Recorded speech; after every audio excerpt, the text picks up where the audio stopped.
We have Pathra versus DawN, and I did not get my deck list ready because I am a silly person. Ha!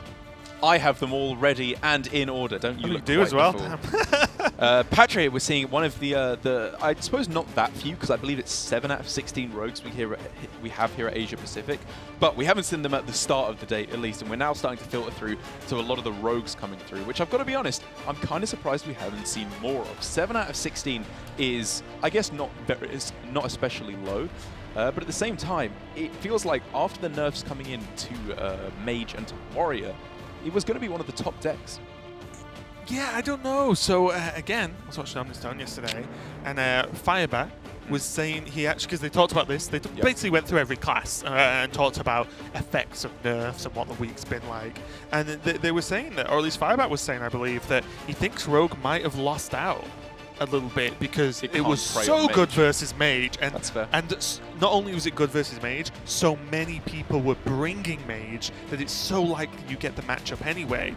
So it's very, very interesting. Pathra, also a member of Omnislash as well, so nice little weave there. Get it in. But DawN going to be shielding the Warrior, and Pathra going to be shielding the Druid. So basically, a switch. If you want a summary of Grandmasters Week 2, just replace Druid with Mage between the week, and you've got it, because that's pretty much what's coming out now. Yeah, with the uptick and downtick in representation of Mage and Druid, I'll have to get it up if I can, but I think Mage was down 94% in representation, because it's gotten all but one, bringing it to literally 0, bringing it in Asia Pacific. And I think Druid's up by like 84% or something. Right. Like there might be a couple of percentage points off, but Druid has become like one of the most represented, and Mage has become the least represented, which is pretty cool to see, I think, at least. Yeah, and speaking of representation, jumping, Paladin, previous expansion to this expansion, like we're going to see DawN. DawN has access to Paladin, which is going to be the Holy Wrath Paladin Shivala, one of my favorite overall decks I've ever played. Cool. I think it's just such a weird deck that just ends up being cool and quite skill intensive a lot of the time. But he's playing that. We've just seen Quest Paladin. There's Murloc Paladin as well. So Paladin's actually, for once in a long time, got multiple archetypes that are, I think, at the least playable, at least. I agree. Paladin is, I think, pretty firmly my favorite class to play at the moment. There's a lot of different archetypes knocking about. They're a lot of fun to play. The Holy Wrath Paladin, I think, is really, really interesting. Hand Aggro Paladin is definitely been my favorite deck of the expansion so far. Even though I'd say it's not quite tournament viable, it's closer than you would think for such a janky looking deck. And then even Murloc Paladin, I don't enjoy playing that myself so much. I feel like it's a little bit can win some games, a bit cheesy, you know, in terms of the way it played, but it just shows how many viable archetypes there are of Paladin at the moment. Yeah, along with most of the other classes as well. For once, I feel like Warlock is actually, outside of different zoo builds, is actually on the lower end I agree. of the ladder in terms of variety of class, where normally Warlock has been at least reasonably flexible in what you can do in the past. But we are going to get on with this series of Pathra versus DawN, and I feel like the pressure just has to be on Pathra, even if it's just mentally. Because Pathra did not do well in Season 1, and she's currently at 0-2 so far in the first week.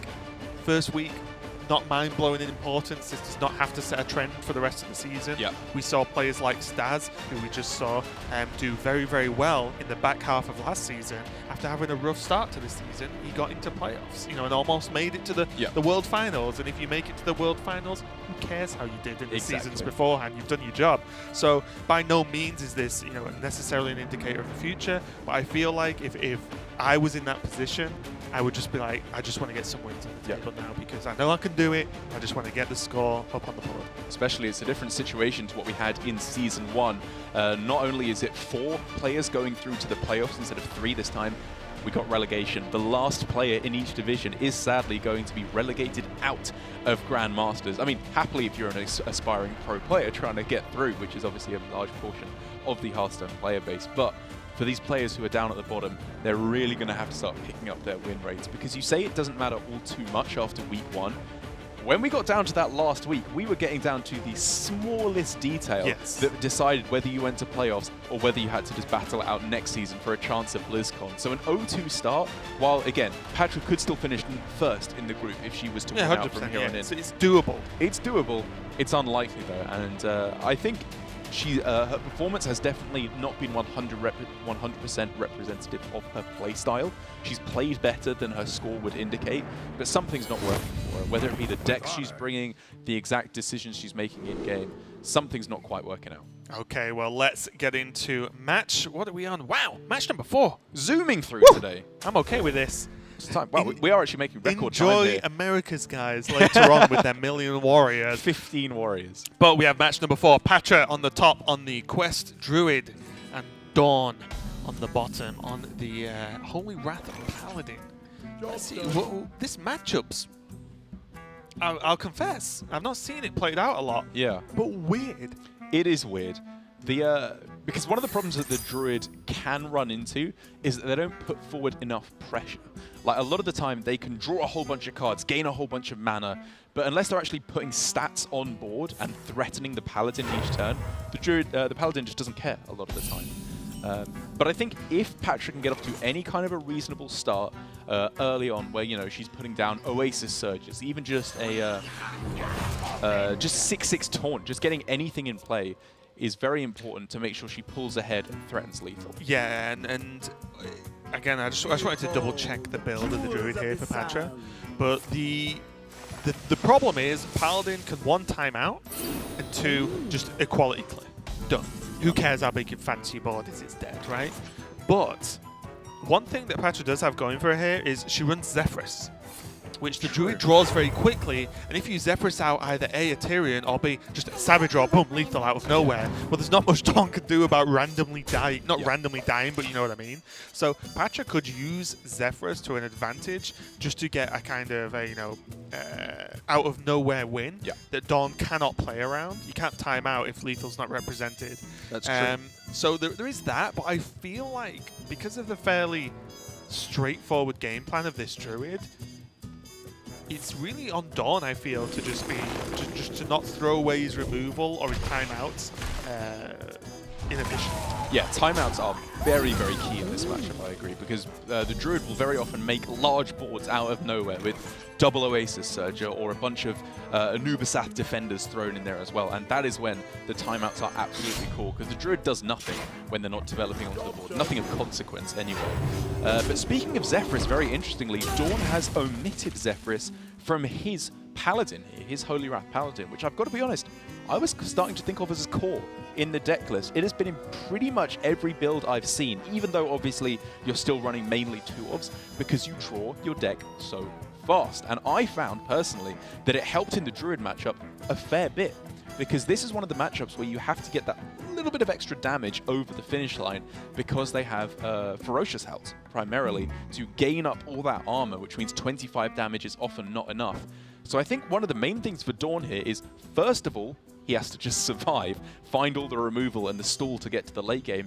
Then he has to kill Pathra, which is not necessarily quite so easy as just a 1-turn OTK. Yeah, and also as well, funnily enough, the comment, if you don't really know exactly how you can use Zephyrus to advantage, one, as you mentioned, the deck draws its deck to win the game, so that makes sense. But a lot of players go for the, is it the 33 burst you can do? Because you equip weapon beforehand, yes. And then in 1 turn you do the Holy Wrath turn, and then you Zephyrus into Soulfire, and you Soulfire for an additional 4, your weapon does 4, and then you do 25. So you can do that, and that's without the previous weapon swing, but just in 1 turn you can push over 30 damage, which is a lot. And it means that if your opponent's on like 28 with no weapon equipped, you can still kill them and they can't really do much about it. Speaking of pressure coming on the board early on, Pathra does not have all too much of that. Obviously, without the Oasis Surger, which is pretty much the only powerhouse play you can make on turn 5, she's left, I don't know, having to play Anubisath Defender just onto the board. It doesn't feel great. Still one more draw. Also, this I've played with this version of the deck, and I'm not a massive fan of the Druid deck, because especially of Mark of the Lower, because it sucks if you don't have any minions. Well, that's not in the deck. She got that off of Worthy Expedition. Did she? Oh, okay. Sorry. There were some players. It's because I didn't look properly. There were some players playing Mark of the Lower in the lists. I haven't seen and that. It is. It's not not I don't fun. think it's a good card. It's not fun. I think it's a pretty poor card. Well, if you could just not buff You could just- something. Actually, you know what? If it was- I don't want to have If it both. was friendly minion and then you Yeah. played it just summoned 3/2 raptors if you had no minions on board, you know what? I get it. I get the reason. But it's not. You have to buff your opponent's minion Yeah. if you don't have any minions first. It's Strictly like, worse. this is terrible. But yeah, I've seen some lists that are running it. It might have been a HS replay list that I just grabbed or Sure. whatever, but it's definitely a bit dicey. After these. Oh man, this whole turn, Patrick, is just miserable. Absolutely miserable.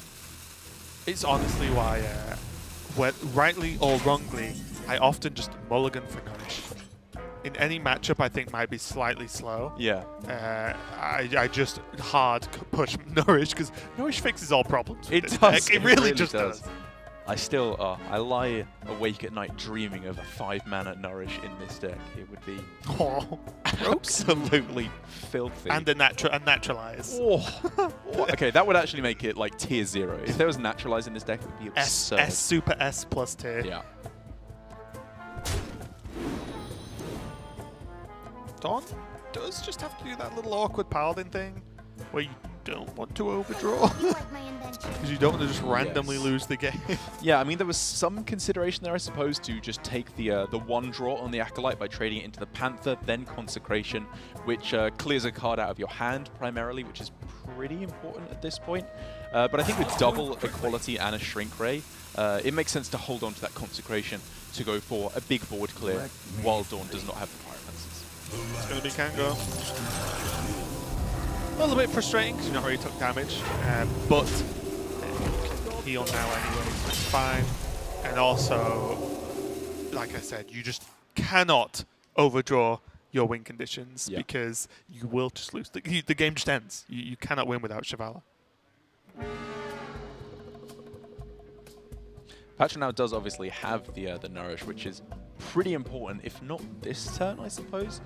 Definitely sometime soon, but I don't know. I was expecting a Nourish on that turn, I've got to be honest. With the Anubis Defender as well. This is a lot of damage, though. It's I guess. You know what this is? This is a threat that has been made from nothing. This has cost Pathra nothing. And What do you DawN, mean? well, like one that was Well, it's cost her mana. She hasn't done something else on this turn. right, but this is not Cenarius. It's not Pharos. She's not committed a big pushes onto the board, and DawN has to respond, or he'll take way loads of damage. And he can respond very easily, though, is the problem. He can, but then that's one less thing for then Pathra can just go Cenarius. Yes. 4/4, 5/8, 4/4. I see your You know, and just keep going wave after wave after wave. There is, I suppose, some benefit to go for keeping the Nourish, because perhaps she wants to save it for King Phaoris, but I don't think that's really a valid concern, because you'd rather play it to draw cards, which on average would get you more spells and allow you to play it quicker. Yeah, I was definitely expecting the Nourish there, but it's still not The bad problem is next that it turn. would have been Nourish into not much else, right? Nourish Defender, that's fine on turn 6. I think that's a very, very reasonable turn. Especially as she could have gone for Flute as well on that turn as another defender, although I think that would have been a little bit. You like to go in on your flukes, don't you? I would have been like, do you not want to Pharos twice? Mate, do you not remember the old Malagos Druid days where everyone would be like, Tyrant. oh, you keep it, you keep it. No, you just jam it as a Tyrant every And time go. and people just lose. It's a free mana card. I realised that was very confusing, made it sound like 3 mana card, but it is no mana. You are that a Brit, paying. remember. Yeah, it's free forehead. Free head. No, not free. Different emote time. Now, however, Pathra is finally finding the powerhouse cards. And look at this timeout. Yeah, that's just dumping cards from hand. That feels horrendous. That is unfun. Yeah, I almost wonder if from DawN we should have seen a different play on that turn. Like Consecration was also a very reasonable play there. I mean, it denies 6 damage, maybe more if there's more buffs coming. Could DawN have just played a banker? I think he possibly wants to save that to go for a double Shivala damage combo later on in the game. But I've done that before against Druid. I don't know if that meant I was doing something wrong, but it has been necessary in multiple games. I was just having a quick look if there was a Frosty special. here for DawN. It's Holy Wrath game. It's like, That wouldn't even be lethal. I know. That's what I was looking good for. healing the Druid is, yeah. It's just, I mean, it cracks me up. Wouldn't have been ridiculous. I know people like, no, RNG, Yeah. but no one can deny it's funny Yeah. when someone just totally has to draw a card and the game ends. Yeah. Like, that is just hilarious. But now again, like, DawN has to do something, and this is the weird part of this Paladin deck, right? Well, it's so clunky. He's drawn like every clunky card in his hand now. Why didn't he just Shrink Ray? Well, because he wants to play another 4-mana card on this turn, right? Like, he can't, but he wants to play Prismatic Lens on this turn. Right. And I don't think he has only one minion left. Like, if the only minion left in his deck was Shivala, then he could just go for it, but that wouldn't work. And he can conk anyway. Still not the most joyous turn in the world. Definitely. Reporting for duty. Looks like he's holding onto the Pyromancer here, and I wonder if that was the turn to just throw it down. Like, That's what I was meaning about the Banker as well. Like, it's a good card. Not in the same way, of course, because there are Maybe. different uses for Banker. Maybe. But now there's... Yeah. What is the Could not much. should DawN have just played Shrink Ray then? If he wasn't going to do anything else? It's more mana, harder to chuck out, and there's already 2 equalities, a Pyro, 2 Consecrates. It is better though, isn't it, than equality later on. Yeah, but I was just thinking if you just Shrink Ray the minions and leave them there, well, Pharos sucks now, potentially. Yeah, it means we can't see a 10 mana, you know, it's harder to go Pyro equality. I guess you could still do that. Although scenarios would be insane. If it was Shrink Ray pass. True. I mean, scenarios is going to be kind of insane for a while. Yeah, tough turns, definitely. But now for DawN, I was going to say it's a 100% remove turn. Not necessarily the case anymore. We could see the timeout and force Pathra to commit more. I think because there's only 1 timeout left, DawN needs to save the safety turn for the kill. Okay. Or at least close to it. Or at least close to it. I agree. Just he didn't have to. Yeah. He could have just waited with timeout, but I think with 7 cards left, you know, it needs to be saved for the turn where he kills Pathra. The 1 damage he manages to sneak through as well is not actually insignificant, weirdly enough. Pathra is now in kill range. Ferocious Howl. Yes, Oh. Ferocious Howl will put a pretty quick stop to that. That was not in the original Druid decks that people made on day 1. That card's bananas. Why? Yeah. Draw a card, gain 1 million armor. Yeah. Pathra does need to wonder about how, like, what is her game plan here? Because Ferocious Howl is good. I don't think it's the play on this turn. I think there's more important things she needs to worry about, which is pressure, getting more stats on the board, which could come in the form of Oasis Surger. You could do Surge Double Oasis Surger. You could Oasis Surge Howl. I think that's fine. Yes, but she could have gone Oasis Surger plus Flute Oasis Surger, which would have put just a bigger presence on the board. Clearly, though, she thinks it's more important to gain the armor right now than being more aggressive. Well, the problem there is you're already playing 2 cards minimum, which means that your Ferocious Howls are less good in terms of health gain, right? Because the more cards you're playing before you play Ferocious Howl. Yeah, not like 1 card less, though. It's 2 armor, potentially. I guess it is. And there we go. Prismatic Lens being swapped is arguably the perfect card now. It's pretty much past its utility, I think, at this point. Given that DawN still has even the extra draw of Flash of Light. This draw this game has been insane for DawN. Absolutely nuts.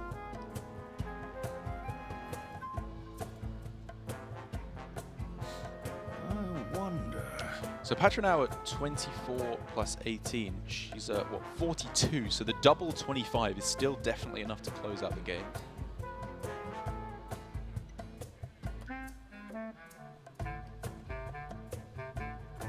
I think what Pathra wants to do is force removal this turn, and after scene removal last turn, scene removal this turn, it'll be King Pharos and then Zephyrus go for lethal. I think is the overall plan, whether that be through Savage Roar, Fireball, whatever. Yeah. Because Pathra can't hold off on this King Pharaohs for long. She shouldn't have many spells left to actually go. So I think she has what? It would summon a Wisp and then 4 cards. Ooh! Oh, I think this is a King turn. This with the 6 draw as well. That's a 6-drop, 2 4-drops, a 5-drop, and a 1/1. The thing is, though, she's getting pretty close to being able to know 100% what DawN's hand is. Like, if she plays this, she can be pretty certain that there'll be a clear. But how does she ever make it clear? Yeah. Right, exactly. She has to put pressure on. Or just play Oasis Surger, I guess. Oasis Surger, Innovate, and then Hidden Oasis as well is a very big board, but that obviously downpowers the King Pharaohs quite drastically. And of course, the Hidden Oasis could be used to counteract the double OTK turn, which would be pretty bad. It's tough, isn't it? Very tough. I feel like the problem is, yes, Pathra will know what, more or less what's in DawN's hand because the card count, but if the card count hits 0, Pathra loses. So it's all good and well playing around stuff in hand, but you can't play around lethal. Okay, this is fine. Now this is forcing DawN to do something, because DawN could die next turn if he just doesn't time out, basically. Or clear, of course. There's Banker. So quality Pyro heal. Well, let's start looking at ways he could win the game next turn, because if DawN here goes for timeout plus Flash of Light, next turn he'll be down to 1 card. He could then go for the Equality Consecrate board clear, or sorry, Equality Pyromancer board clear, and then turn after go for 25 damage, which is solved lethal for any class that cannot gain Knight at 18 armor and then heal up with Hidden Oasis as well. It gets much more confusing when you factor in the armor. You like to play with fire?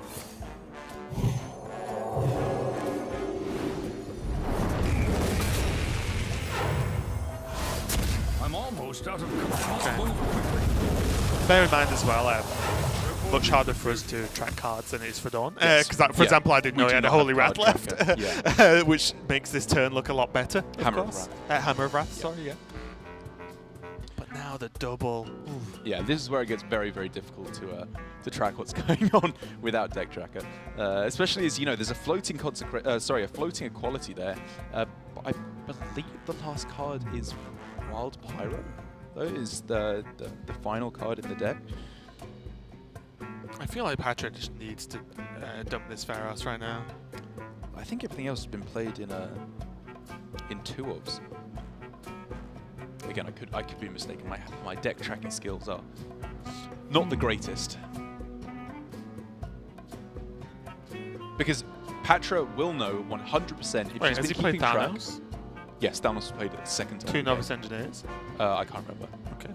I thought it was one of those 2. Yeah, I feel like it's either Novice or Wild. But Pathra here, she can know 100% what DawN's hand is going to be.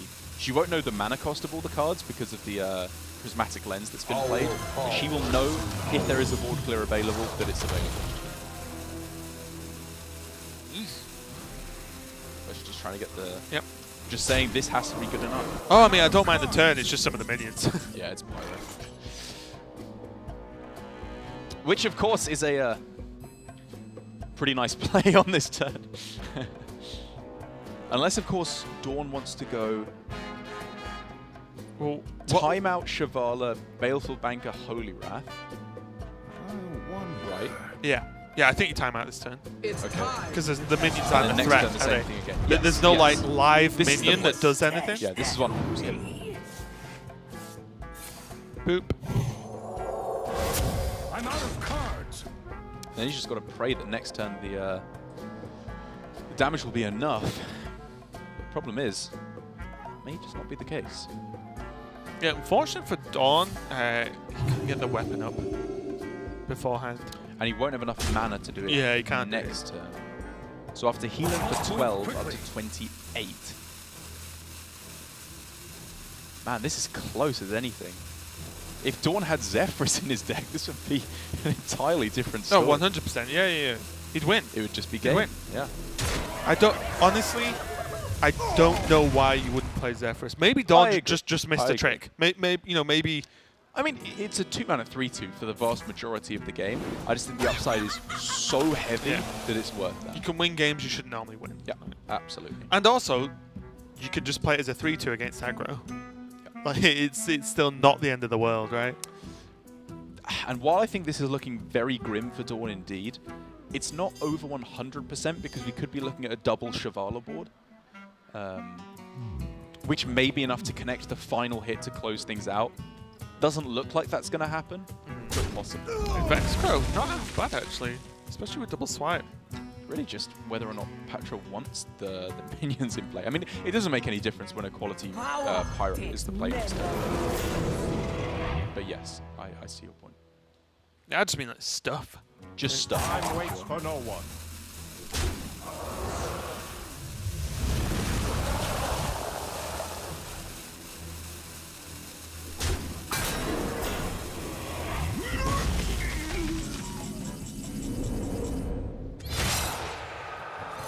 Like to play with fire?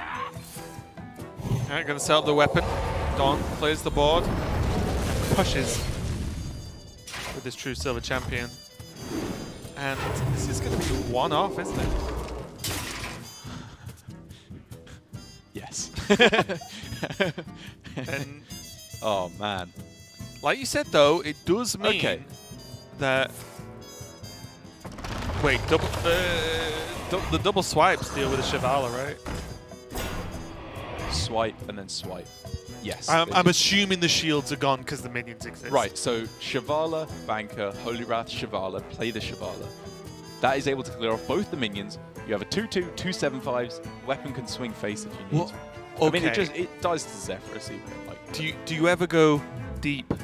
Because this game is more or less solved, right? how do you do that, Raven? Well, Please does teach me. DawN ever not Holy Wrath face? Your wish is my He'll never win if he He'll Holy Wrath. never win. What if he Holy Wraths a minion? Uses one Shivala to trade and the other Shivala's got shield. Maybe. And I'm just Yeah. if yeah. you never win by Maybe going face that's with the Holy avenue. Wrath, Maybe. do you kill a minion? Question. Pathra, I think quite wisely, he realizes that double swipe is enough to take out the Shivalas anyway, so just get a big minion from Zephyrus, I suppose. Yeah. Well, all she needs is more stuff now. Yeah. That's it, and she wins. This is why I mean about the Holy Wrath. Like, if Holy Wrath face Yeah. never wins you the game, then I see your point. if DawN has the idea of what's like the salt potential of Patra's hand. One Damahe off lethal. Zephyrus is on the other side of the board, laughing. Should have put me in your deck. So close. But double swipe. It's going to clear this, and then there's nothing left. Pathra will know what that last card is for DawN, and then there's nothing. The swing puts put Pathra to 1 for may as well be all time right now. There's no way Pathra takes 1 fatigue, right? Before DawN dies? I don't think so. I love the pause. Well, it though. would have to be 3 fatigue now, right? Because DawN didn't swing face with the weapon he killed off the Zephyrus. Oh, right, sure. Or, sorry, 3 ticks of fatigue, not 3 fatigue. Yeah, well, I'm now feeling more confident then. Yes. Should DawN have swung face then? I don't even know. I Maybe don't I'm know. being silly. I think but- he dies a lot quicker. Patra's decision to go for the Tyrion was kind of interesting because she obviously knows that there is the ability to deliver 25 damage here, so maybe she should have gone for the extra healing. Yeah.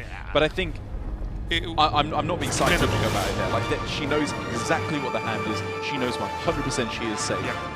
And I think it was a 100% winning. There's no point debating over it. It was, and that very, very interesting. And again, I feel like we could just watch that game maybe 2-3 more times just to work out exactly what was going on. Because there were so many, I think, small things that were done that could have changed the outcome of the game a little bit. But I feel like that matchup is actually a little bit complicated. So I don't know Big how time. fast the Paladin has to go to beat the Druid. Yeah. Because with double Ferocious Howl and double heal as well. That's hard, right? Without using Zephyrus. And I think one of the things I would have liked to have seen go a little bit different there for the Paladin, is number one, put Zephyrus in there, as you said, to get the extra damage through.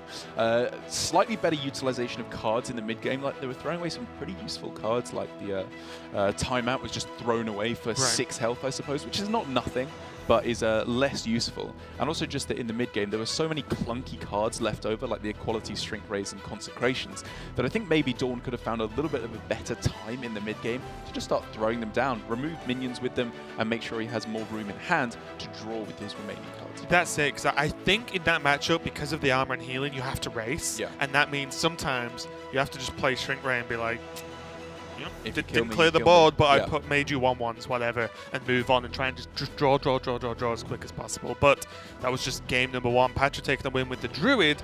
There's still plenty more action though, as we've got a few more matches and the rest of this one to finish up. So don't go anywhere. We'll be right back.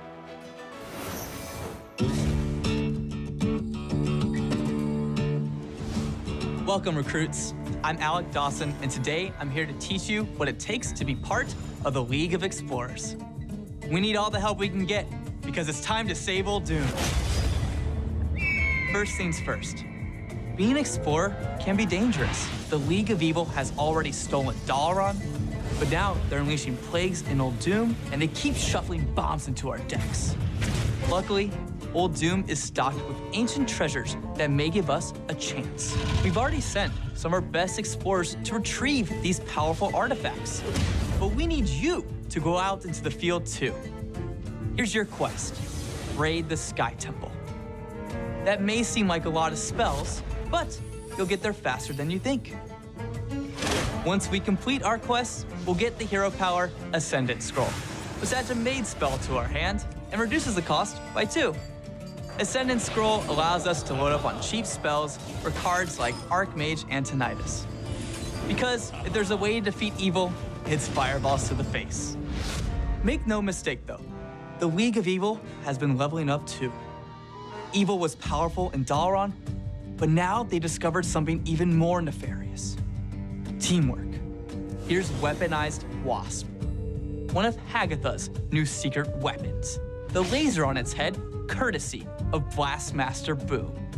Weaponized Wasp plays well in aggressive lackey decks that look to take board control early. In Saviors of Uldum, expect to see lackey build-arounds in Shaman and Warlock. But don't worry, we also have a secret weapon. Bees! No, really, one of our junior explorers found a bee-controlling device deep in Kartut's tomb. It took us a few days to decipher the instructions, but it's quite the powerful tool. Here they come now, it's bees! A new Druid spell. This efficient removal spell excels in token-based Druid decks. Need some extra pains for Knife Juggler? Bees! Need some extra bodies for Soul of the Forest? Bees! Need anything at all? Bees! All right, that's all we have for today, Explorer. We've got one more training session to go before you'll be ready for the dangers of the desert. So sit tight, and I'll see you out there in Saviors of Uldum.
We are back and going to continue the series between Pathra and DawN. Pathra going to be playing the Rogue, I believe, and DawN going to be playing his Warrior, which is his shielded class, the one we've seen probably the most consistently throughout these 1.3 weeks of GM, I guess. Reoccurring, of course. So, you know, let's see what's going to happen here. What do you make of this? Because this is a bit of a throwback deck from Pathra, I think, in terms of the Rogue. I think despite the fact that Pathra is wiping her nose, DawN is going to wipe the floor with Patra's Rogue here. This is a pretty miserable matchup for the Rogue, in my opinion. The Warrior has got a little bit, I don't know how to phrase it, like lazy with how it deals with the Rogue. It's gotten overconfident, I suppose. Its hubris will be its undoing, as it has forgotten to put in any weapon removal, which is fantastic, especially against the modern builds of Rogue with the Hooked Scimitar and Waggle Picks jammed into pretty much every version. I suppose that is a slightly different story for Patra's Rogue deck, which is the Burgle version instead. I still think it would be nice to have it there. And I would still put the Warrior in the lead, but Pathra, I think, is still going to have an uphill battle. Yeah, and I think Patra's GM games are kind of an uphill battle anyway now, right? Because I believe she's moved to America now, so it means that I think this is the middle of the night. I'm not actually sure. Yeah, I'm not 100% sure, but I think so. Only because I saw something about her flying a dog somewhere. So, right, okay. And the dog looks cool. But if that's the case, then I'm pretty sure it's just middle of the night in most time zones of America right now, which it does mean that it's a bit of a rough time. Yeah, because they're in the past over It's there. like 3 in the morning. Yeah, that's what it's a little bit rough. But let's get into it. Is game number 2 between Pathra and DawN. Pathra currently leading 1-0 off the back of this, this Quest Druid that a lot of players have just touted as maybe the best deck right now. I think that's the prevailing opinion. Yeah, going up against Warrior, which many more people think is the best class right now. So let's see what happens. Oh, you have no idea how much joy it brings me to see players mulligan Dr. Moon. I'm like, you know what? Get that trash out of your hand. Yeah. Damn right, you're not playing that anytime soon. Get rid of it. It's a 9-mana card. Of course you have to mulligan it, you dum-dum. You say that though, but it is different. Before I understand it's different, but there are Hunter players who keep glitching. Oh, absolutely. Obviously, the matchups widely different. The heroes widely different. But it just goes to show the difference like 2 mana makes, right? It's insane. So much difference. Like, Dr. Boom was the highest win rate mulligan card in pretty much every matchup, I think. Like, maybe some of the 1-drops managed to eke over in some of the aggro matchups, but it was right up there at the top, and you always kept it pretty much. Yeah, and it's some kind of bug where the cat did not give us the generous mummy. the mummy. Yeah, I mean, we get it a lot here in Asia Pacific. In Americas, they were getting it, or Europe, they were getting it literally every time. Like, I was like, oh my god, this is actually kind of People insane. literally think it's like, oh, this is a higher chance of getting that generous mummy. I'm like, I don't think it does. You just feel worse when it does. I mean, it is in the way that Leok is 50%, Animal Companion is 50% to give Leok and 25% to give the other 2. That's just how it works. I will say, I think we discussed this last weekend as well, though. Wasteland Assassin is like, it's not bad. I will play that card. It's not bad. I mean, I wouldn't play that card, but I will play that card. Good talk. This is weird, though, honestly. It feels like I'm casting last season, because this is almost card for card the previous Rogue. That's fair. Outside of the Pharaoh Cats. Shark Rogue, right? Just with a couple of extra cards through. Even runs a Togwaggle. Everything's there. And honestly, I have to say, I really like this direction that Pathra is going. I think if it was last week, I would have preferred the aggro version. Right. But the main reason is, as you were saying, they talked about on Omniscope, the fact that Mage has pretty much just disappeared from the metagame with the nerfs to Conjurer's Calling and Pocket Galaxy. The aggro Rogue has lost its best matchup, or the reason it was being played. And so therefore, switching over to the Shark version, I'm not sure it's necessarily the way to go overall, but I think if you're going to bring Rogue, this feels like a slightly more well-rounded version of the deck. There's definitely, you don't need to argue much for the reasons of why this deck might be good this week, right? Exactly. And also, funnily enough, talk about old school, DawN playing Bomb Warrior, Pathra playing Shark Rogue. We're just going back in time. We really are. Oh man, Pathra has some really powerful stuff coming up. She just needs to figure out how to sequence it, because there is an argument for Waggle Pick on this turn, of course, to, well, first of all, get the damage rolling, and then get a double activation on the Evil Miscreant, or the Pharaoh Cat, I suppose. But I think the fact that this is going into turn 4, which is the turn before Dynamatic, means this is the perfect time to get Spirit of the Shark online. Yeah, if coin hadn't have been used, I think this this play would look very different from I Pathra agree. because, as you said, Hey. always on fire. Dynamatic would have been available, but yes, I think when you see the coin in 2/4, you just slam Shark almost no matter what your hand is, as long as you can get some kind of value. Because getting normally Shark just like compounds on itself into how powerful it becomes. Like, oh man, the pick of the mystery just makes this It's insane, yeah. so juicy. This is exactly what you want to do. I like the use of Snip Snap there, even though it seems slightly inefficient, just because for DawN it sets up very nicely for either Ziliax or Dynamatic next turn. Obviously, the mech means it can't be targeted with Dynamatic, and the extra Ziliax could be pretty nuts with the magnetization. The Pharaoh can't give him Patrick David and Goliath at this point. It's just a little Murloc fighting like an absolutely godlike giant figure. How many Mermies would it take to take out Colossus of the Moon? All of them. All the Mermies in the world. Mermy, one of the I think least offensive Murlocs in the game. It winds me up the least. Oh right, okay, yeah, that's fair. Although I have just been, I'll hold my hand up. I've dabbled a little bit in Classic WoW this week, Right. and I have died to Murloc, I think, more times than any other species in that game. Whoa! Oh! I'll stop you for a moment. You know there, what? Mr. Raven? Murloc Schmurloc. That's a doomsayer. Look at Dom was like, What? What? That is a nightmare for Pathra.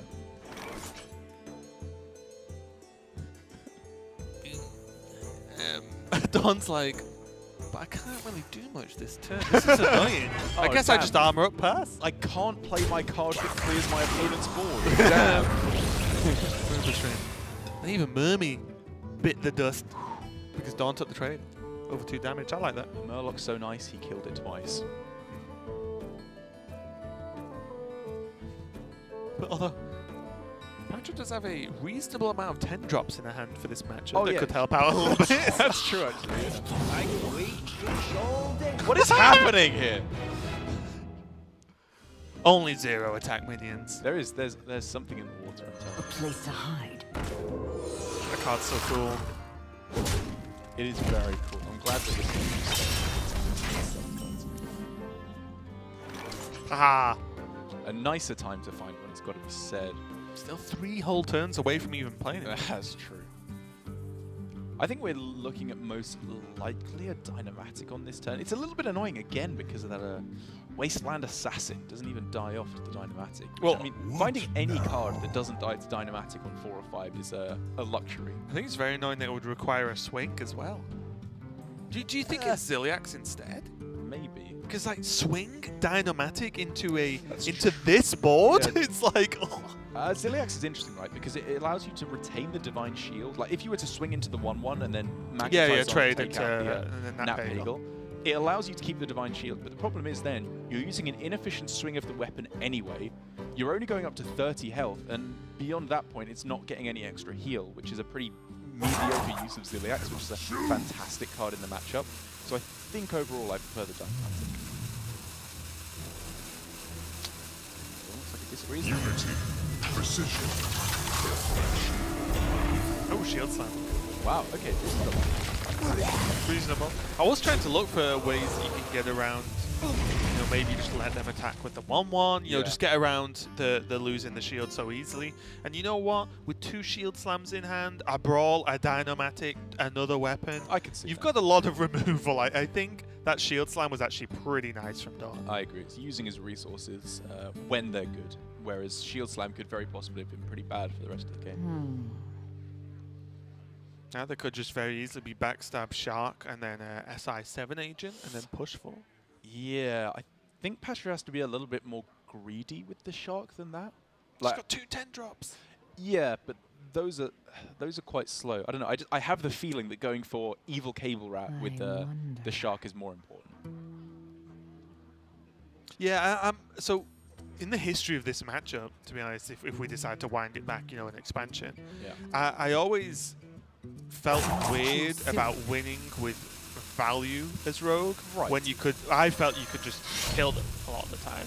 Yes. So I'm not saying I was right, by the way. I'm Yeah. by no means a fantastic rogue player. but it always feels weird to be like, oh no, make some 1-1s. Yeah, And I know they're yes. lackeys, but make some 1-1s instead of pushing onto the board and doing damage. It always felt weird as Rogue, but it was definitely a style that worked time and time again. I fully agree that players, when Shark was being played more, that players were too greedy with the deck, and they sacrificed any semblance of tempo.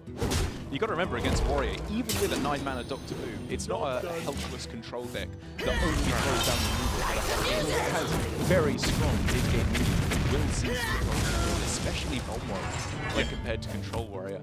But I think with this hand, if you ignore the 2 10-drops, which can't even be played for a couple of turns, it's looking very slim. Not anymore, though, however. This is starting to look like a very, Never very mind. high-value hand. We're Yeah. back. Like, Pathra should just play out her cards as quickly as she can. Like, you don't play around Brawl here at all, because you just have so much refill now. Maybe too much, Very possibly. because there's a lot of cards in hand, and you're going to be making a lot of lackeys too. Like, how many cards does she have in hand? If we were to see Shark and then Miscreant would get her up to the full suite of 10 cards, and then if she gets something like Kobold Lackey, she could attack into the Dynamatic with it. So I really wouldn't mind just Shark plus Lackey to start the turn off.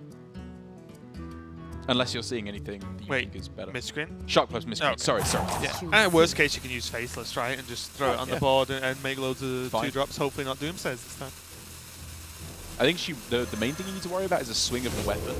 But honestly, I feel like this should have happened a little bit sooner, because this is where you start running out of time, especially when you're factoring in the swing.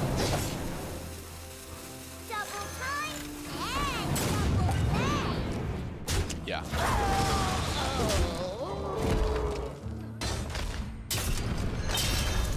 Yeah, that's what can happen, unfortunately. So what did you want to happen?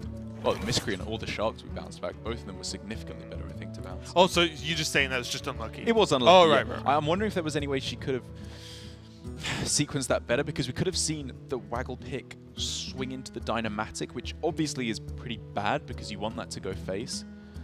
But or if we could have just seen swing face with the Waggle Pick and then whatever bounce. No, that doesn't. I was going to say then the Kobold Lackey could swing in. Tricky. Very tricky, yeah. Although I do wonder if Kobold Lackey should have been used on the Dynamatic, because then even if it's bounced back, you get a better Lackey back to hand in a 0-mana I think Kobold. if there was more time to think about it, probably would Kobold is just better. Maybe, yeah. But she used the backstab this way, I suppose. I guess there was actually hand space issues as well, so maybe she couldn't have done it the way. And this is also really tricky, where now Patra's got, let's just forget about the 10-drops for a minute, they're kind of unique. But Patra's got to win this game with a bunch of 1-mana 1/1s. Right. Yes, they're very powerful lackeys. Yeah. I'm not forgetting about how good the cards are. But the game's gone weird, right? Very you know what I weird. mean? Like, this is not a standard game of Hearthstone anymore. And this is often what would happen in this matchup in the past, where it's just the lackeys had to make something work. Yeah. And maybe it was just me, but I felt like a lot of the time the lackeys didn't get there. But we'll see, because that's going to be a nice little buff as well. And what else is there to shut down? Maybe just go for the spells, get some cold bloods on that shark, and just start chomping. I'm feeling it. This feels like the 1-drop lackeys are the Power Rangers, and then Colossus of the Moon is the Megazord that they will combine to crush DawN. For a split second, I thought Reborn was Death Rattle. Because there was, the activate that on Colossus of the Moon. You'd just be like, ha ha! Oui. Because Reborn is effectively Death Rattle. I always confuse them. I always confuse them. But the mechanic, if it was just that, then those cards would be even more powerful. That's like when I tried making the Death Rattle Rogue with Anchor the Buried and Colossus of the Moon in there to try and reduce it to a 1/1. Doesn't work. Quite what you're at. Did that just skip over Generous Mummy then? I'm pretty sure, because the cards got reduced there, I'm pretty sure that was Generous Mummy for half a second. Every game. Literally every game. It gets in there somehow, whether the cats get it in there or not. It's like Stan Lee in the Marvel movies. It just makes a quick cameo in the game. Not anymore. Rip Stan. And they'll just CGI him anyway, it'll be alright. You've seen they're doing it way more often now, Really? So there's a new Will Smith film out where current, as in today's Will Smith, as in how old he is now, fights himself, but he's younger. Really? And the whole thing, I imagine in fights it's like stunt double, but the whole thing is literally a young version of Will Smith. Sounds He's straight out of Fresh Prince of Bel-Air. Saying Robert De Niro, he's the film where he's way younger. Weird. But anyway, just giving you some film updates. Yeah, thanks for that, buddy. We're back into this game. Patra's lackeys, there we go, got cleaned up fairly easily, as they often do. With a brawl, which is a very, very important distinction. It is, but that's because DawN wanted to use Brawl. He had Warpath. Right, so why didn't he? Because I think wanted to develop Warpath, onto the board? yeah, and I think Warpath is also just a bit more flexible. I guess. I am letting Cast Division get to me here. I'm thinking he would want the brawl for the big minions. Oh, yeah. When clearly he's thinking it's a hand full of lackeys, right? So Right. Warpath is more flexible. So I guess that makes sense, actually, all things considered. But he's probably going to be regretting that one, I have to say. He's got Omega Devastator, that's what you want about. Pathra now, though, man, she has got a ridiculous amount of damage building up. If she can just find Leroy, she's in a very good spot. Or a reasonable spot. Dr. Boom can still come down. This is tough, where she wants to play around both Omega Devastator and Warpath, because if she goes too wide with the Snip Snaps and makes 3 individual ones, then of course she's playing very heavily into 4 Warpaths to clear up the board. Whereas if she goes too tall, she's playing into Omega Devastator to clear them all off. Or to clear off the big singular version.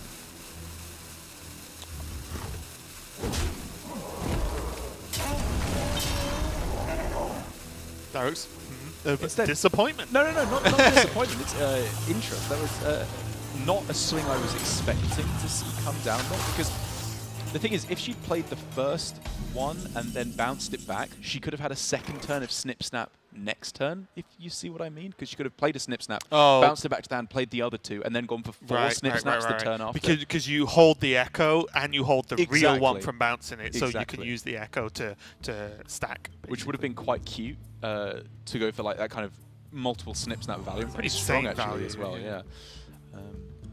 The only thing worrying me right now with Pathra is there's a lot of rope burning going on, and the deck's hard. You know, don't get me wrong. Yeah. At this point in the game, the deck's super hard to play. But hopefully, things get a little bit more straightforward now. A lot of the life is gone. It's kind of an interesting play here by DawN, because he finds the time he thinks to go for Dr. Boom, which I think is pretty reasonable. It's difficult to find a time now that it costs 9 mana. But with the play of going for Shield Slam on the big Snip Snap there's little room for Pathra to develop onto the board. She would need 1 big minion here in order to properly develop on this turn. But it doesn't, wait. doesn't matter, because Omega Devastator's insane.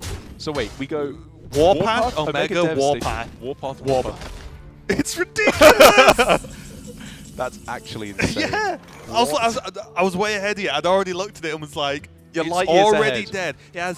It's a 10-10 with Divine Shield, and when it dies, it comes back with Divine Shield, and it still got wrecked by a 4-mana Yeti. And a bit of help from a Warpath. And even with the rush as well, he can clear off the 1 hit. Yeah. Oh my god!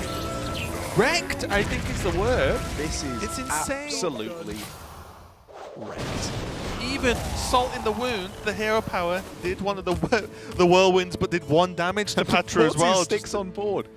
Oh man, warrior is warrior sometimes, isn't it? This is why I'm playing aggro warrior, just to get away from this filth.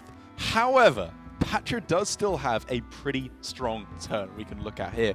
With the Omega Devastator having already come down, that Edwin Van Cleef is looking pretty thick. If I was Pathra right now, I could not resist making a stupid Edwin. Oh. I would literally, just after seeing that get cleared like it did, I would just go right.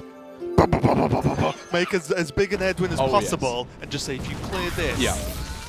you probably win the game. You make this Edwin dummy thing. Yeah. Oh, I would have shadow stepped. I yeah. would have stepped. It's only an 8-8. That's not a lot. That's dead. Yeah. I would have stepped. I would have replayed something else. I would have stepped like the Kobold, dealt 2 to face, Yeah. replay. I would have gone all in. Because you would just think, after seeing a brawl on lackeys, after seeing that board clear, surely there's nothing else. Maybe this was more reasonable because it saves the Shadow Step for Leroy, I think, is the main consideration here, which I completely understand. Like, Shadow Step on the Leroy is one of her best win conditions here.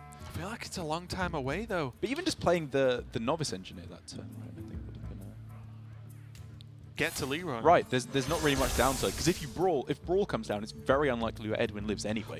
Well, could have even Novice Step. and just Step. Yeah. Like, I would have liked know. to see, Yeah, I would have liked to have seen a little bit more development. Because the Cleave is so killable when Boom's live. Yes. It's so killable. It's still good here, and it still means that you know, Leroy being kind of probably just a... Doom can hold me. Yeah, ends up with a mediocre board, all things considered, being developed here for Pathra. But there is still the live draw of Leroy to close things out. That wasn't it, I was think it? that was a step, yeah. Leroy? Despair. Destruction. Oh, Oh, skills! That's insane! the Value! perfect card! That may as well have been a 10-mana Zephyrus!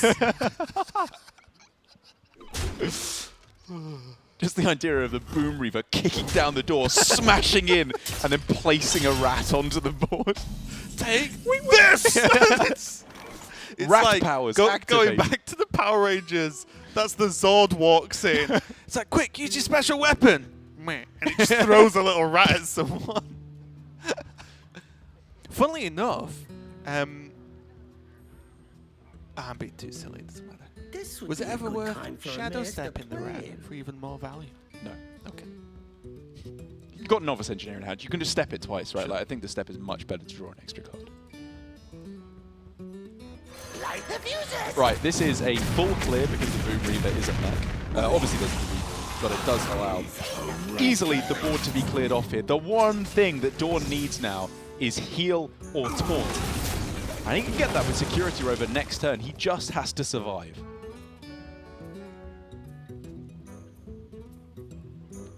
Man, oh man, is Patrick getting close here? You can almost feel it, especially as her deck is not 18 cards. It's closer to, I think, 13 'cause the bombs, at this point. yeah. Like, there's a load of bombs in there, which is good and bad. It means her deck is thinner. She might just die. But she may literally just die. Oh, this game's close. Honestly, this Rogue deck, I don't like this matchup as Rogue because it's too hard. Yeah. Honestly, it gets so it gets so silly, so consistently that it's. I would just rather play something with a more straightforward game plan. Maybe that's just my shortcomings more than anything else.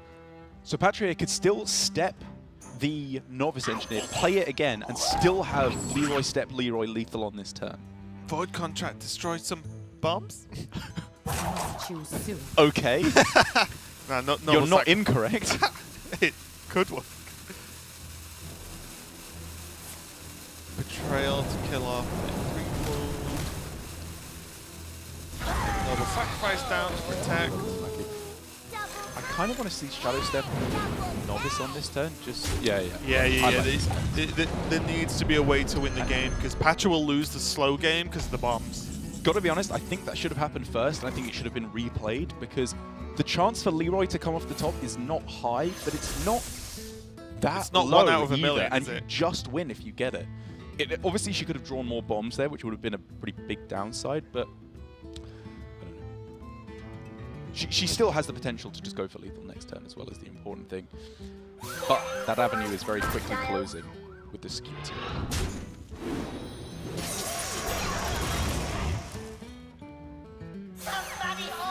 Oh yeah. So It's even valuing the bomb here over the hero power. Yeah, I was gonna say, but it's potential lethal, Yep. right? Like it's heart attack mode. Oh, Life drink.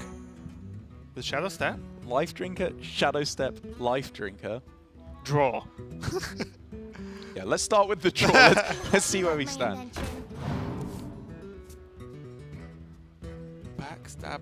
Oh, it's Dagger so can close. beat the taunt. But the taunt just keeps coming now. And the Leroy can't go over the top. Only the Life Drinker can go over the top of the taunt. Well, the backstab just gets saved anyway, right? Right, but So there's going to for be one- more and more What? taunts generated is the problem. It's tough, isn't it? What's the draw for Pathra? She's got no more lackeys, so shadow stepping and drawing through to Togwaggle is not an out anymore. Unless she got exactly Cable Rat into Togwaggle, which seems pretty slim. Vendetta? Would that help? I guess. Wait, has she played Ziliax? Choose soon. I don't think so. So Ziliax wouldn't be horrible either. She's got to go quick though, whatever she's going to do.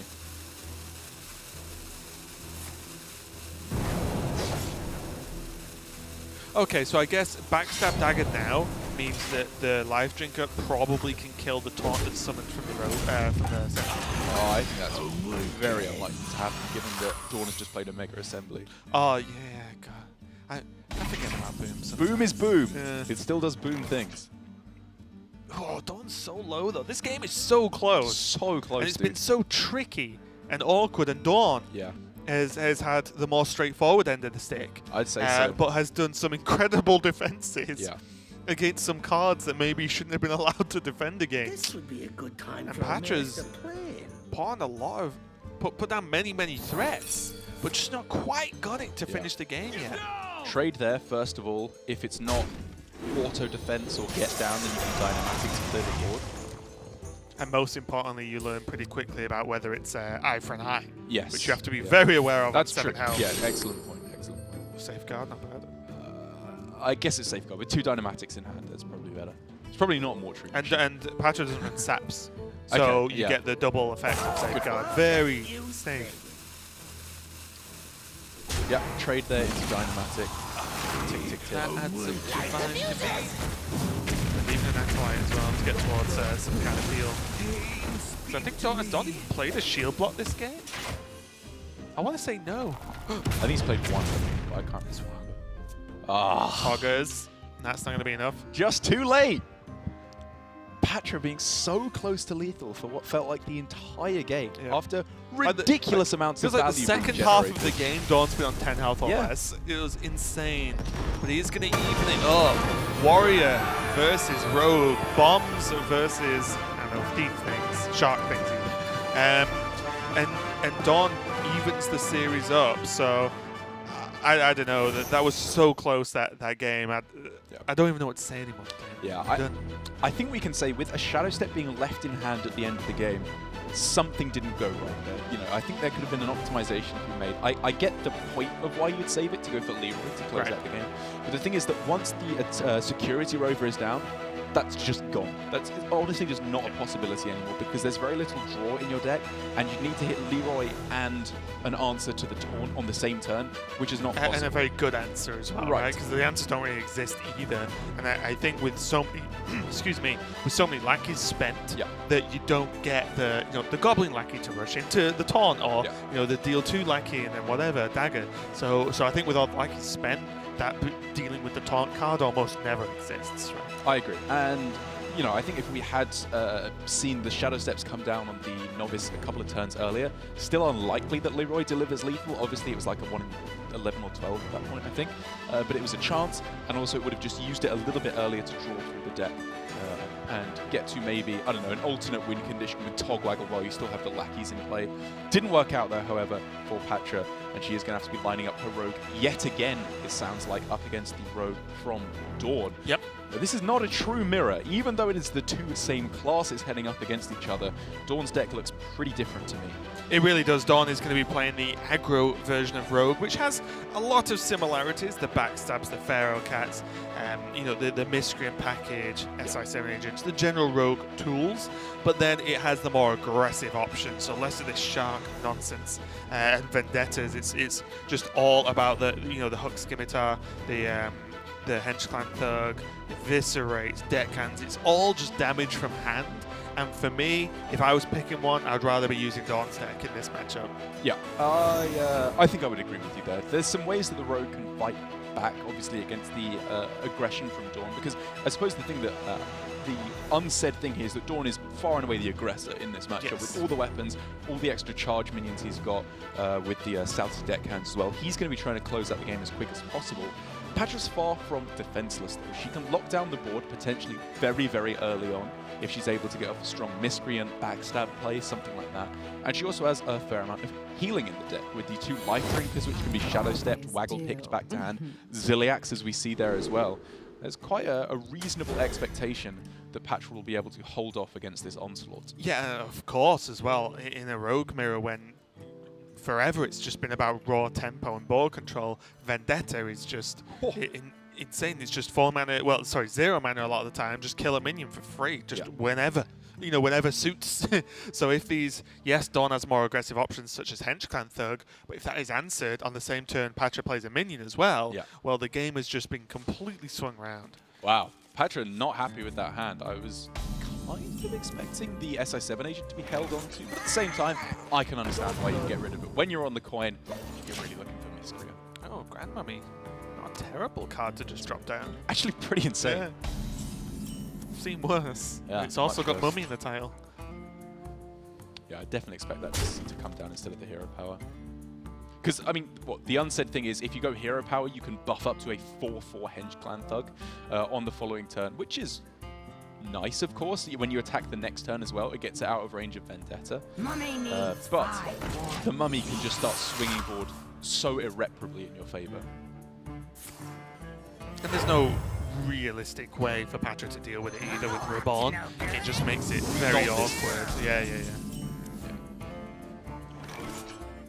Hench Clan? Yeah, quite a lot of nice plays actually coming through for DawN here. I mean, obviously it's a little bit awkward given that it's all 3 mana cards, but this deck from Rogue is just an awful lot of 3 mana cards jammed together. Yeah, Rogue's like the new Hunter, where it's Yeah. just all the best cards that cost true. 3. Oh, okay, now, so with the Waggle Pick pickup for Patra, a plan can start to come together now, because as soon as you've got Waggle Pick, your plans can change. Yeah. And I would really like to see anything to do with a kind of setup, but for now, I guess it could just go fairly straightforward. What are you thinking? Cable Rat and then rush it? Or do you want to discover a spell on this turn? It's not quite so obvious, I think. I think Like Cable Rat rush it allows you to take out the Thug. But how important is that? do you need to kill the Thug this turn? Not necessarily. Because you could just leave minions up, leave the Thug up. If the Thug gets buffed next turn, where you Waggle Pick it down anyway, so who cares? So I'd like to see Patra retain a board here and try and pick off these annoying little minions. Choose soon. Because I don't think there are many situations that Yeah. Shark is played next turn. I see. So you're going to pick. And then who cares? Like, this means DawN has to do something. And if it's either A, equip a Waggle Pick, then you're even, or B, equip a Dagger, in which you are happy. Yeah. If DawN daggers this turn to proc this Hench Clan, then Patra's in a fantastic spot. I agree. Funnily enough, all the way back round again, does DawN have to proc the Hench Clan this turn? Does it really do much? I think he can get away with going, trade there to buff up the 3/3 because then you trade in with that one, so it's less. Oh, you know what? I didn't think about that. Yeah, that's probably better, yeah. I didn't think about the double proc. I've got to be honest, I actually was expecting another 3-drop to come down instead of the dagger on this turn. And I think it would have been better. I think the extra health on the Hench Clan Thug here is nice. But how good actually is it? It protects against the Kobold Lackey, but I think Kobold Lackey would have come down last turn if it was available. And he could have had another 3/3 in play, is my thinking. So even if it could have been dealt with, another thing could have come down. It would have been a 4/2 instead of a you'd have an 5/3. extra 3/3 and no dagger. And I think that's more important, like having cards on board, and your opponent would have a 1/1 as well, sorry. So it's like, it's a fair bit worse in terms of the immediate board presence. But DawN needs to start getting these cards onto the board. They're just going to stodge up his hand until turn 6. I think because the 3/3 could use was exactly a Hench Clan Thug, it works out better, right? Even if it was just Dread Corsair, even if you just played Dread Corsair, because it's the more expensive card. Well, I just more meant because there's a 4/2 Hench Clan and a 3/3 Henchman, that Pathra kind of needs to deal with both because they're going to then start growing the turn after. A little bit more dangerous. Like, this would have been so much better in the instance that he'd played it's difficult to predict exactly what happened because we could have seen different plays. Exactly. Maybe there was Hench Clan Burglar plus Vendetta instead of just Vendetta from Pathra. Which in its own right was an interesting play given that there was a Waggle pick. So now there's even more choices on backstab, SI, to kill off this henchman. So I feel like Pathra doesn't want her life total to change, which is why she Vendetta last turn and didn't swing. Which I was kind of surprised by. I think setting up for the Waggle pick is... This guy's toast. I guess 5 damage. 5 damage. She does need to start protecting her health. Is there ever a long-term plan for Leroy here? Well, where she pushes for lethal. Waggle pick 2 swings is 8. Yes. Leroy I think 2 swings is 12. That's 20. That's a lot of damage. I think racing is something you start considering very, very quickly. Weapon found there for DawN is a very nice draw indeed, though. Annoying though. What as to how he's you've got to give up something. The SI is not that bad, I think. Like you'd rather have a free Dread Corsair. What DawN wouldn't do for a backstab right now. Oh, can you imagine? That'd be insane. Backstab, like Miscreant, Scimitar, Dread Corsair, like all in the same turn. Yes. So you know what? You're gonna have to give me the coin if you want to play that one. And this is a reasonable start start. to take it. Oh, Okay. I was not expecting this way to be gone down this turn. I guess it does actually open up for a really strong play next turn of Lackey, Scimitar, SI, and the Dread Corsair. I like this. I think this is smart. I didn't actually see this play.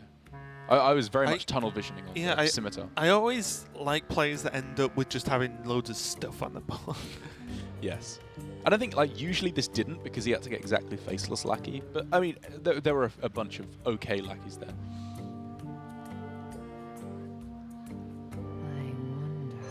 I mean, to be fair, even Goblin Lackey wouldn't have been bad. Goblin could have Lackey traded into 3/3 as well. Exactly. Discover spells, never that bad. Yeah. Pathra cleaning up the board, and this game just stays so even for the moment. I think, however, I think actually both players are about to have their power turn. DawN here is about to go explode onto the board. Like, this is ridiculously strong what he's doing here. Pathra with a shark in play, though, on the other Before side. Doomsday. Close. Will also be able to do some disgustingly powerful things. Had to get in there before I had to, I'm sorry. I'm proud of you. DawN, Oh, look at this. This guy's clearly setting out his thinking here, which is every point of damage is important. He'd rather tank the extra 3 to push 1 more damage I like phase with SI. I like it too. I like it very much. Backstab, not a bad pickup, just nice and cheap. Betrayal. Good positioning. Very nice positioning from DawN. That makes it really awkward. It has to be a pick though. None of the others at all. Ooh. Welp. Daring escape? That's so slow. Leroy. They're the all slow. I feel like a lot of... I mean, it's easy to say now. DawN just had an insane turn, right? Yeah. Don't get me wrong. But I keep wondering what the game would be like if that Waggle pick was equipped about 20 turns ago. Yeah, I agree. It might... We could have seen It might have turned out worse. a- It's just... I'm just interested We could because... have seen a double Vendetta activation with Clever Disguises. Would you like some friends? Some what? Some friends. Oh, Yeah, so all the lackeys. Yeah. What did you think I said? France. Would you like some France? France? We? I In suppose. terms of Hearthstone skill, yes. I would like to be as good as some of the French players. Yeah, me too.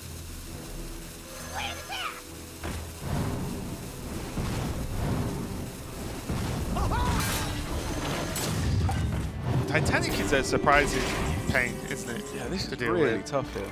Oh.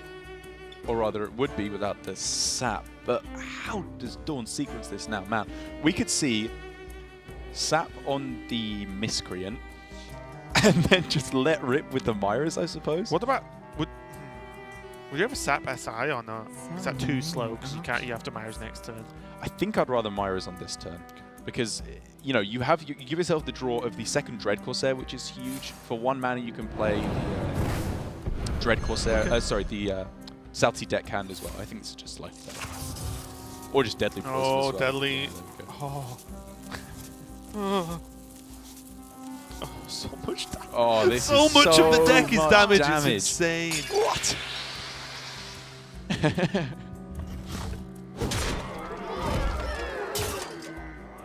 Oh, face. Too soon. Does he have to kill the shark though? What if Life Drinker comes down? Life Drinker, step Life Drinker is 12 health. Yeah, backstab 1/1. Okay, It's okay. fine. Yeah, that's- I like this. I Yeah, think this yeah, is wise to kill this. That 2 damage, however, directly to the dome.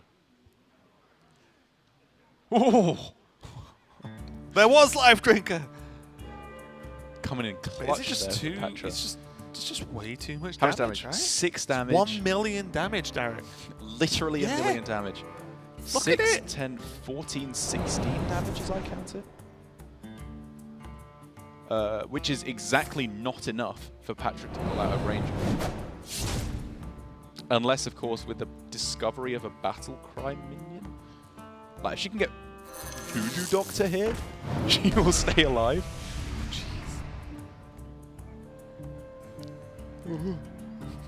Or Potion Vendor? Is that what the 1 mana card's called? Yeah. Heal 2. Yeah.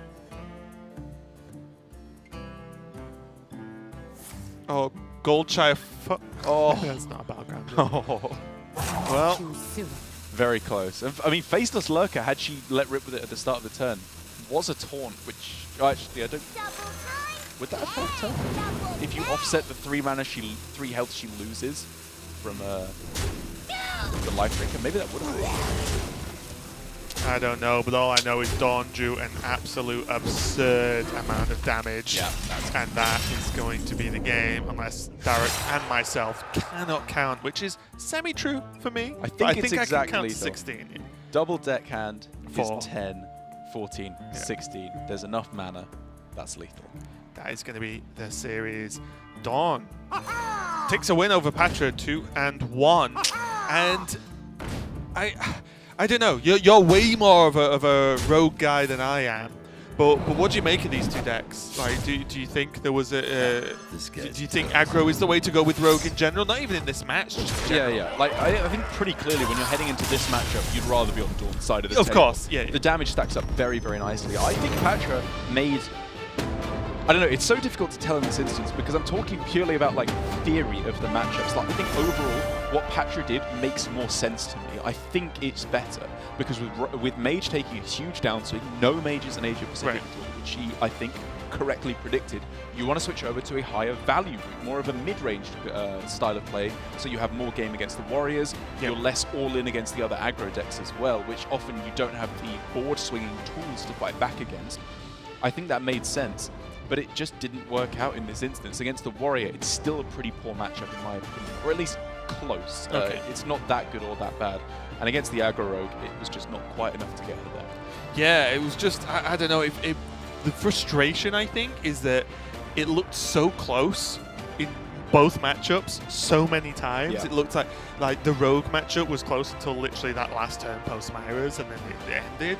And then, you know, the previous Rogue game was very, very, very close for multiple turns. It was almost there, but not quite enough. And DawN goes 2-1, I believe, so far in the season. And so 1 more match to play, of course, this weekend.